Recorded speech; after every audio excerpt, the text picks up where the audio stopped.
አንድ ሰው መሬት ፌንት ሊያደርግ ይችላል፣ ሊወድቅ ይችላል። በህመም ምክንያት፣ በግጭት ምክንያት፣ በሌላም እኛ ማህበረሰብ ውስጥ አንድ የተለመደ ነገር አለ። ከድሮ ጀምሮ የመጣ ነው። አሁንም ድረስ ያ ፕራክቲስ ይደረጋል። ኢቭን ሚዲያ ላይ አንድ ጊዜ አስተውያለሁ። አንድ ሰው ከወደቀና አንኮንሽስ ከሆነ፣ ራሱን የማያቅ ከሆነ፣ ከወደቀ ምንም ነገር የማይመልስ ከሆነ ውሃ አትስጡት፣ የሚጠጣ ነገር አትስጡት። ብዙ ጊዜ ሰው ሲወድቅ ምንድን ነው የሚሆነው? ውሃ አምጡለት፣ ውሃ አፍስሱ፣ ላዩ ላይ አፉ ውስጥ ውሃ አታድርጉ በሏቸው። ያያቻቸው ሰዎች ካሉም እንደዛ አይነት ነገር አታድርጉ። ሰውየውን ልትገሉት ነው ማለት ነው። እኔ ውሃ ስጡኝ ካላልኳችሁ በስተቀር ውሃ አትስጡኝ። እኔ ከወደኩ መሬት ላይ ሆኜ አንኮንሽስ ከሆንኩኝ መልስ መመለስ ካልቻልኩ፣ ሪስፖንድ ማድረግ ካልቻልኩ፣ ውሃ ጠምቶኝ ውሃ ልጠጣ ብዬ ካልቻልኩኝ ማለት ካልቻልኩ ውሃ አትስጡ፣ ለሰው አትስጡኝ ማለት ነው። ስለዚህ ይሄ የተለመደ ነገር አለ።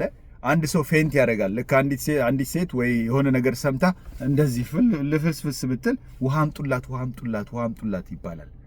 ውሃ የሚባል ነገር አታጠጧቸው።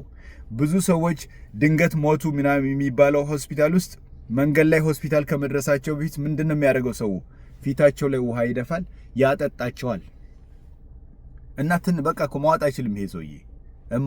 መዋጥ የማይችል ሰው እንዴት ነው ብላችሁ ጠይቁ።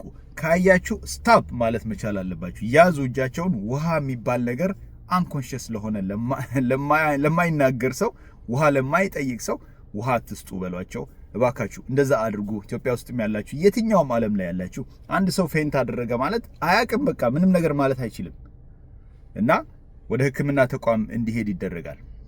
እና መኪና ውስጥ እንደዚህ ውሃ እያጠጡ ውሃ እየደፉ ይወስዳሉ አንዳንድ ጊዜ ሆስፒታል።